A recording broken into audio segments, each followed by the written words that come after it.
Assalamualaikum warahmatullahi wabarakatuh. Halo anak-anak soleh dan solehah, apa kabarnya kalian di rumah? Semoga dalam keadaan sehat ya. Tahun pelajaran kali ini, kita masih harus tetap belajar dari rumah karena pandemi COVID masih belum selesai dari negeri tercinta kita. Tak henti-hentinya, kita semua berdoa kepada Allah agar pandemi ini segera berakhir dan kita semua dapat melakukan aktivitas seperti sebelum adanya pandemi. Amin ya Allah ya Rabbal Alamin. Pada kesempatan kali ini, Bapak akan menyampaikan materi pembelajaran kelas 4 pada tema 1, yaitu membangun indahnya kebersamaan. Di subtema kedua, indahnya kebersamaan dalam keberagaman untuk muatan mata pelajaran bahasa Indonesia. Waktu kecil, pernahkah kalian ketika sebelum tidur dibacakan dongeng oleh ayah dan bunda? Seru bukan ketika kita mendengar berbagai macam cerita dari berbagai daerah di Indonesia yang bisa menambah wawasan kita tentang keberagaman cerita rakyat yang ada di Indonesia.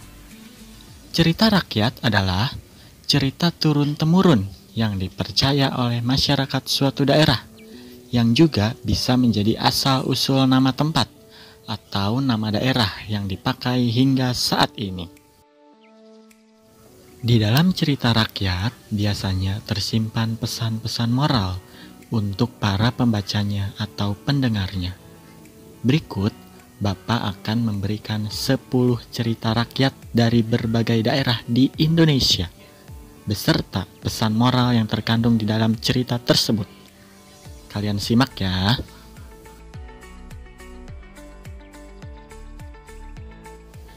Cerita rakyat yang pertama adalah asal-usul Danau Toba yang berasal dari daerah Sumatera Utara.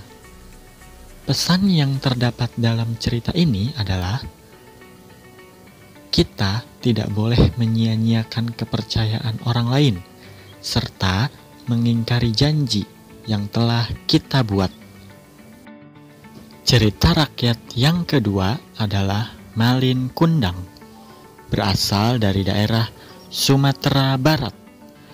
Pesan moral dari cerita ini adalah sebagai seorang anak, kita tidak boleh durhaka kepada kedua orang tua kita, terutama kepada ibu.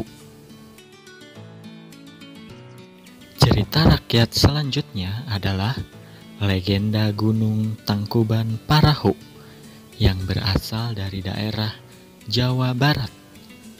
Pesan cerita dari cerita ini adalah bersikaplah untuk jujur karena kejujuran akan membawa kebaikan dan kebahagiaan di kemudian hari. Cerita selanjutnya adalah cerita Si Pitung yang berasal dari daerah Jakarta. Pesan moral dari cerita ini adalah kita sebagai penerus bangsa harus menjadi anak yang baik terhadap sesama dan saling menolong. Cerita rakyat selanjutnya adalah Keong Mas yang berasal dari Jawa Timur.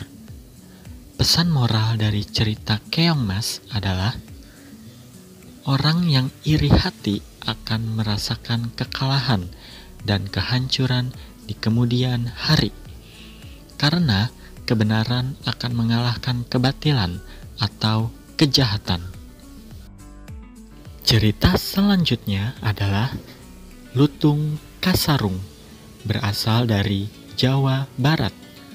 Pesan moral dari cerita Lutung Kasarung adalah kita tidak boleh merendahkan orang lain, karena itu adalah ciri orang yang sombong. Kita semua diciptakan sama dan saling membutuhkan satu sama lain. Cerita rakyat selanjutnya adalah Rawa Pening, berasal dari daerah Jawa Tengah. Pesan moral dari cerita ini adalah jangan menilai seseorang dari tampilan luarnya saja. Apa yang tampak menarik dapat saja jelek untuk kita. Begitu juga sebaliknya, apa yang kita tidak sukai dapat saja berguna untuk kita. Cerita rakyat selanjutnya adalah Legenda Batu Menangis, berasal dari Kalimantan Barat. Pesan moral dari cerita ini adalah, meski dalam kehidupan susah, kita harus menghormati dan menghargai orang tua yang telah berusaha merawat kita. Cerita selanjutnya yaitu Legenda Danau Batur yang berasal dari Bali. Pesan moralnya adalah, kita harus selalu waspada terhadap sesuatu yang bisa mencelakakan diri. Cerita rakyat yang terakhir adalah Legenda Nenek Pakande yang berasal dari Sulawesi Selatan.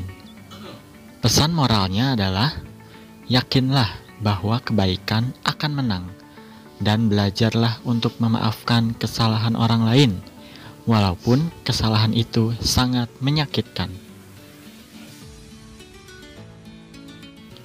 Itulah keberagaman cerita rakyat dari berbagai daerah di Indonesia. Negara Indonesia tidak hanya memiliki banyak bahasa, budaya, adat, dan istiadat, tetapi juga memiliki banyak sekali cerita-cerita rakyat dari daerahnya masing-masing.